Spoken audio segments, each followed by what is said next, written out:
Jemaat Tuhan, salam. Selamat pagi bagi kita sekalian. Tidak ada yang namanya keberhasilan tunggal. Seseorang berhasil tidak pernah secara tunggal. Tidak ada. Bahkan ketika dia sendiri pun berhasil, pasti di dalamnya ada campur tangan Tuhan. Bahkan ketika dia merasa bahwa saya sudah berhasil buat ini tanpa bantuan siapa-siapa, pada saat itu pula pasti dia lupa bahwa itu karena bantuan Tuhan. Tidak ada keberhasilan tunggal karena sebenarnya juga tidak ada kepemimpinan tunggal. Tidak ada. Satu-satunya yang bisa memimpin secara tunggal hanya Tuhan. Bahkan saya pendeta sekalipun, ketika ada di dalam gereja, tidak bisa langsung pimpin secara tunggal, karena di dalam gereja pun kita digambarkan dengan yang namanya presbyterial sinodal. Ada yang namanya kemajelisan. Dan secara kolektif itu, secara bersama-sama itu, kita akan berjalan menuju janji-janji Tuhan. Bersama-sama memimpin, bersama-sama berjalan, karena yang memimpin sebenarnya hanyalah Tuhan. Kenapa saya bilang begitu? Karena masing-masing orang di dalamnya punya peranan. Biar sedikit apapun, pasti punya peran.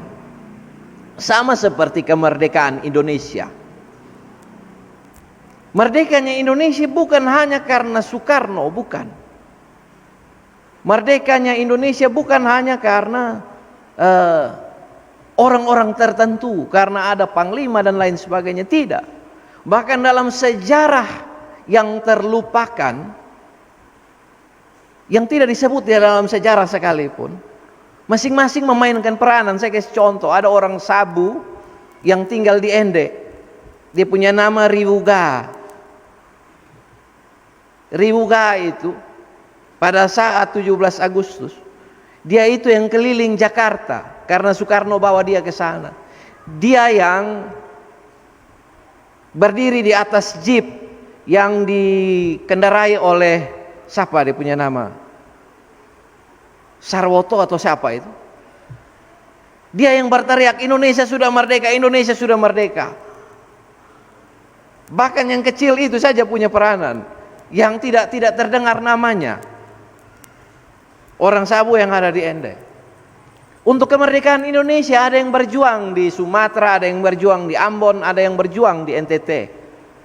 Dan keberhasilan kolektif itulah yang membuat kemudian Indonesia menjadi merdeka. Sehingga tidak ada yang bisa pukul dada. Begitu. Bahwa karena saya maka Indonesia merdeka. Tidak bisa. Tapi Tuhan buat masing-masing punya peranan. Sama seperti dalam gereja kan. Tidak boleh ada yang pukul dada, begitu. Karena saya nih, maka ini pelayanan bisa jalan. Karena saya ini, maka ini pembangunan bisa jalan. Kalau tanpa saya tidak bisa. Oh, tidak ada. Tidak ada yang seperti itu. Bahkan saya pendeta pun saya tidak bisa pukul dada. Ini semua karena saya. Tidak bisa. Saya tidak pimpin hari ini pun, Bapak Fons bisa pimpin sebagai presbiter. Mama Dina masih bisa pimpin sebagai presbiter. Bapak Minggus masih bisa pimpin. Bapak Gustaf masih bisa pimpin sebagai presbiter. Di dalam kesepakatan rapat pun masing-masing punya suara. Seperti itu kekasih Tuhan. Jadi sebenarnya Tuhan menempatkan banyak orang untuk sama-sama bekerja sama dan sampai pada keberhasilan kolektif. Hari ini dari bacaan firman Tuhan ada yang menarik. 4 orang, ada 4 orang. Mereka, saya tidak tahu apa yang terlintas di pikiran mereka. Mereka sampai naik ke atas atap dan menurunkan orang lumpuh. Lewat atap, mereka bongkar atap. Saya tidak tahu, atap tidak disebut dia pakai seng, pakai, saat itu tidak ada seng, tidak sebut juga genteng atau apa. Tapi mereka bongkar atap dan mereka turunkan orang di atas tilam turun ke bawah. Kemungkinan besar pakai tali. Ini strategi yang begitu luar biasa. Mereka berpikir, saya tidak tahu kapan mereka ambil waktu duduk sama-sama, rapat dulu ini kira-kira bagaimana di penjara. Mau masuk ke dalam, orang terlalu banyak. Tapi harus masuk supaya orang ini sembuh. Tidak dijelaskan juga ini 4 orang punya hubungan apa dengan si sakit. Apakah mereka saudara? Apakah ada hubungan keluarga? Ataukah hanya karena mereka mau tolong orang yang sakit karena kebersamaan? Karena mereka kenal? Tidak tahu. Tapi hari itu suasananya adalah mereka lihat orang sakit. Mereka mau bawa ini orang sakit kepada Yesus. Karena saat itu Yesus menjadi buah bibir orang saat itu. Kemanapun dia pergi, ketika dia mengajar, orang-orang bilang, itu orang bukan sama seperti orang Farisi atau ahli Taurat yang mengajar. Tidak. Itu orang punya cara mengajar dengan kuasa dan penuh roh. Dan ketika dia mengajar, dia menyembuhkan orang. Jadi mereka mau membawa dia ketika dia mengajar. Waktu itu di Kapernaum. Mereka mau bawa ini orang. Tapi ada kendala. Kendalanya adalah, dimanapun Yesus ada, pasti orang ramai. Mereka lihat ini orang sakit, mau bawa ke dalam, tapi orangnya sangat ramai, sesak, berdesak-desakan. Untuk mereka tembus pintu saja tidak bisa, tidak bisa. Saya tidak tahu berapa menit mereka duduk sama-sama, tukar pikiran untuk cari cara seperti apa supaya ini orang bisa bawa masuk ke dalam. Bapak mama, kekasih Tuhan, adik kakak semua, pagi ini beberapa hal bisa kita lihat dari cerita yang disampaikan di dalam Markus ini. Yang pertama, bahwa begitu banyak orang rindu untuk menjumpai Tuhan Yesus. Menjumpai. Saya mencoba untuk membayangkan situasi saat itu. Begitu banyak orang dan berdesak-desakan. Pasti ada yang di dalam, pasti ada yang di luar. Ada yang ketemu secara langsung, ada yang tidak ketemu secara langsung. Tapi semuanya kepingin dekat dengan Yesus saat itu. Dengan masing-masing pikiran mereka. Yesus adalah Yesus adalah seorang pengajar. Ada yang melihat Yesus itu sebagai penyembuh. Ada yang melihat Yesus itu sebagai nabi yang datang di masanya mereka dan lain sebagainya. Tapi mereka mau cari dia. Untuk yang pertama mendengarkan dia. Yang kedua untuk disembuhkan. Orang yang kerasukan setan, orang yang sakit datang semua kepada dia. Semua mau mencari dia. Padahal yang mereka kenal dia adalah yang pertama pengajar. Karena dia mengajar di sinagog. Yang kedua dia sebagai penyembuh. Yang ketiga dia sebagai nabi yang datang pada masa mereka. Tapi semua rindu. Entah ketemu, entah tidak ketemu. Entah mereka dalam keadaan senang maupun mereka dalam keadaan lapar. Ada saat-saat mereka lapar. Saat-saat seperti itu digambarkan dalam cerita Tuhan Yesus memberi makan 5.000 orang. Mereka datang kepada dia dalam suasana apapun. Pergi cari dia sampai di pinggiran danau. Mereka ikut menyeberang dan lain sebagainya. Mereka berusaha cari dia. Kerinduan mencari Yesus menjadi pelajaran pertama bagi kita. Padahal saat itu yang mereka kenal Yesus itu hanya orang di antara mereka. Dia hanya punya kuasa untuk menyembuhkan. Dia hanya punya kuasa untuk mengajar. Saat ini orang-orang Kristen tahu Yesus itu Tuhan. Tahu. Tapi tidak banyak yang merindukan dia. Mau bukti, baik bukti di rumah, baik bukti di gereja. Bukti di gereja kita lihat, ini ada berapa bangku yang kosong. Kalau kita data jemaat itu 50-an kakak, kalau datang semua ini bisa penuh, lebih. Tapi hampir setiap minggu ya pasti banyak yang kosong, kursi-kursi. Banyak yang tidak merindukan Tuhan. Kerinduan untuk datang dan dekat dan tahu bahwa dia ini Tuhan yang harus kita datang dan menyembah.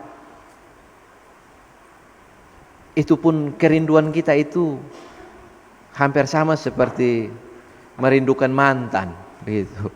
Tidak lagi cinta, hanya ingat-ingat sah. Jadi seakan-akan kita hanya butuh Tuhan itu pas kita sakit dulu, kita susah dulu. Tapi pas senang-senang kita jarang sekali mau cari Tuhan. Pas uang sementara banyak, terima gaji habis, itu pasti tidak terlalu ingat Tuhan. Kapan sudah habis, susah dulu. Tuhan kenapa kok gaji cepat habis? Tuhan kenapa kok hidup pun susah? Dia tidak bersyukur pada saat awal bulan. Tuhan bersyukur ada uang banyak. Tapi dia akan berdoa, Tuhan kenapa kok uang cepat habis di akhir bulan? Banyak orang tidak merindukan Tuhan dan kemudian tidak mau mencari Tuhan. Bahkan untuk buka firman Tuhan saja kita malas. Buka Alkitab itu hanya pada saat ibadah saja, untuk cari Tuhan tidak ada. Sehingga jangan kaget kalau pemahaman kita tentang Tuhan sedikit, sehingga kemudian kita tidak rindu Tuhan. Nah, kalau orang sudah malas baca Alkitab, dia tentu tidak akan kenal Tuhan. Kalau tidak kenal Tuhan, bagaimana dia mau rindu Tuhan? Kalau sudah tidak rindu dengan Tuhan, otomatis tidak akan dekat dengan Tuhan. Bapak Mama, bagaimana kita akan menghadapi dunia luar yang akan bertanya, kamu pun Tuhan tuh ada 3 tuh? Kalau kemudian kita tidak mengetahui apa kata Tuhan, bagaimana kita mau menjelaskan kepada dunia luar yang menuduh kita mempunyai Allah ada 3? Bagaimana kita mau menjelaskan Allah kita itu esa dalam gambaran Allah Bapa, Anak dan Roh Kudus, kalau kemudian kita tidak mengerti firman Tuhan? Bapak Mama, kalau kita tidak mengerti firman Tuhan juga nanti kita bisa jawab atau cerita salah-salah. Saya kasih contoh, saya kasih contoh di minggu lalu dalam kebaktian di Ebenezer, Larantuka. Ada seorang guru, saking dia guru sekolah minggu. Ini bukan di sini, bukan 2 orang yang kita pun guru, bukan, ini yang lain ini. Ada guru sekolah minggu, dia cerita di depan anak-anak. Karena dia sudah biasa cerita-cerita, dia sudah malas buka Alkitab. Lalu kemudian dia mulai lupa-lupa. Dia cerita di depan anak-anak begini. Pada suatu hari Yesus berjalan, lalu ada orang pendek lari-lari ikut dia. Dia mau lihat Tuhan Yesus tapi tidak bisa. Dia cerita dan bahasanya. Lalu kemudian dia naik di atas pohon untuk cari Tuhan Yesus. Lalu tiba-tiba Tuhan Yesus lihat dia dan Tuhan Yesus berkata, "Hai Petrus, turunlah." Anak-anak sekolah minggu yang dengar Bapak Tua omong korek, "Bapak, bukan Petrus, itu Sakeus." Ini Bapak Tua dia sudah salah. Ini caranya seperti apa? Dia bilang, "Son tahu apa? Diam-diam, saya belum cerita habis." Jadi waktu itu Tuhan Yesus bilang, "Hai Petrus, turunlah dari situ. Itu Sakeus pun tempat."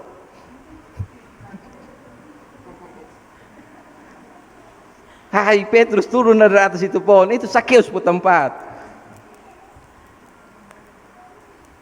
Bapak Mama, kadang-kadang kalau kita tidak kuasai Alkitab, kita bisa jatuh ke dalam kesalahan-kesalahan waktu menjelaskan. Sekali lagi, kalau kita tidak mau cari tahu firman Tuhan, tidak baca, tidak teliti baik-baik, maka kita tidak akan kenal Tuhan. Kalau kita tidak kenal Tuhan, maka kita tidak akan rindu Dia. Kalau kita tidak rindu Dia, maka otomatis kita tidak akan mau untuk datang dan dekat kepada Dia. Karena hanya dalam kerinduan yang besarlah anak-anak akan dekat kepada Bapaknya. Yang kedua, biasanya ketika kita sudah terdesak, selalu akan muncul ide-ide kreatif. Terlebih sebagai persekutuan.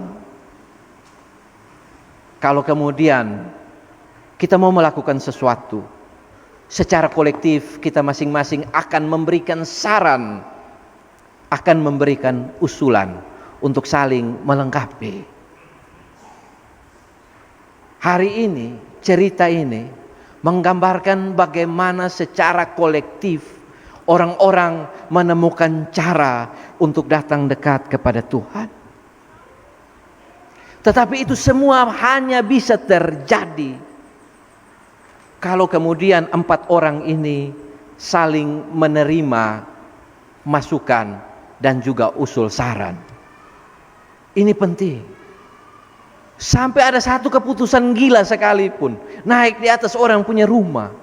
Tapi hanya itu satu-satunya cara supaya orang sakit ini bisa datang.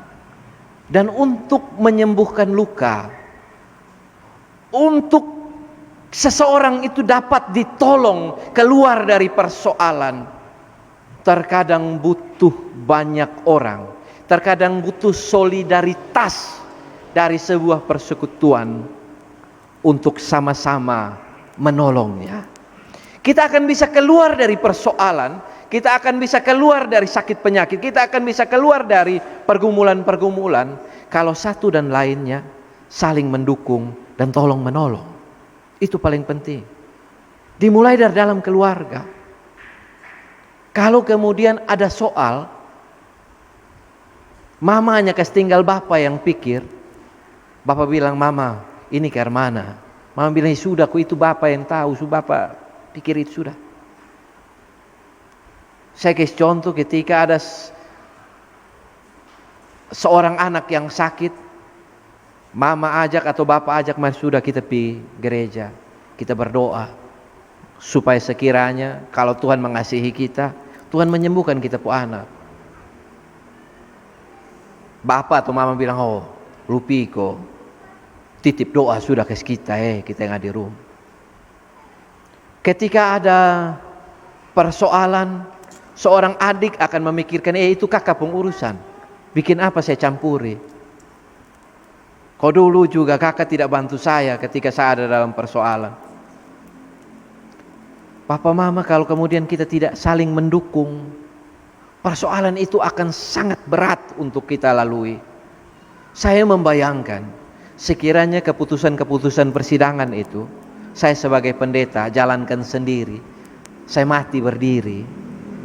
Kalau tanpa ada campur tangan dari kemajelisan atau semua jemaat, tentu pelayanan tidak akan berjalan. Ketika kita menemui kendala, ketika kita mengalami krisis atau persoalan, saat itu kita diminta memberikan hati yang penuh ketulusan untuk saling menerima dulu. Ini yang paling pertama. Karena kalau tidak ada saling menerima, tidak akan mungkin 4 orang itu ketemu cara bagaimana mereka bongkar orang pu rumah. Pasti yang satu akan tolak, jangan, tidak boleh, dan lain sebagainya. Ketika tidak ada saling menerima, saling menopang, saling pegang 4 tali itu, masing-masing tidak memberi tenaganya, maka bisa saja orang lumpuh itu jatuh. Demikian pula kita sebagai jemaat, majelis, presbiter di dalam gereja, masing-masing kita adalah pilar-pilar gereja ini. Kalau masing-masing kita berpikir bahwa itu kopong kerja, kau kerja sudah di situ. Itu kamu majelis punya kerja, biar kamu bekerja sudah situ. Itu kaum bapak dong. Itu kaum ibu punya. Maka biar sudah kamu di situ. Kalau tidak ada saling tolong menolong, saling mendukung dalam pelayanan, maka persekutuan ini akan hancur. Saya mau kasih ingat. Saya kasih contoh seperti ibadah apa ini? Ibadah kaum bapak Ibadah kaum bapak. Yang datang itu kaum bapak hanya majelis saja. Bapak-bapak yang lain tidak ada yang datang. Saya sampai bertanya, wih ini berarti di Waiwerang ini remaja semua Tidak ada lagi kaum bapak. Karena kaum bapak seakan-akan hari Kamis itu hilang semua, tidak ada. Pasti saya juga pikir, saya tidak mau menuduh orang, pasti mereka ada di Larantuka kah, di Lembata kah, di mana kah, saya tidak tahu. Hanya pas hari Kamis itu don tidak ada, seperti itu. Atau kaum ibu juga. Kaum ibu itu hari Kamis, padahal sebulan itu 2 kali saja. Tapi yang datang juga hanya majelis saja dengan beberapa yang di sekitar ini 1-2 orang. Saya bertanya, pasti di rumah ada pesta semua aja, tidak apa. Ya, ini hari dong sibuk, ya ada pesta semua, jadi semua ada sibuk. Di setiap Kamis itu pasti ada pesta, jadi ibu-ibu tidak datang. Tidak apa-apa, biar kodon jadi Marta sah. Saya tidak mau berburuk sangka. Tapi hari ini setelah dengarkan firman Tuhan, saya mau ingatkan kembali kepada kita bahwa ketika kita tidak ada solidaritas untuk saling mendukung di dalam pelayanan, maka pelayanan bisa hancur. Dan ketika kita melihat juga ada orang susah, ada orang sakit, dan kita tidak mau saling tolong menolong, tidak punya rasa solidaritas, solider untuk saling membantu, maka hancurlah sisi kemanusiaan kita.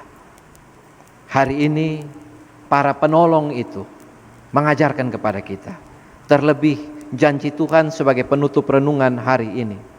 Ketika engkau rindu dekat dengan Tuhan, mau datang kepadanya. Ketika kita sebagai persekutuan saling tolong menolong, punya solidaritas yang tinggi untuk bersatu dekat diri dengan Tuhan.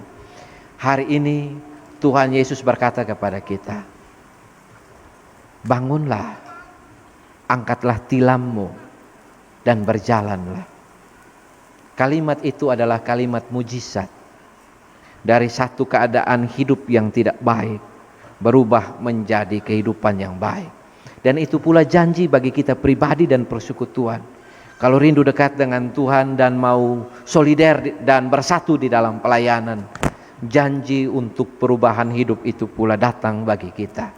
Karena Tuhan berkata, carilah kerajaan serta kebenarannya, maka segala sesuatunya akan ditambahkan kepadamu. Bahkan yang tidak kamu minta sekalipun. Tuhan mencintai kita semua. Amin.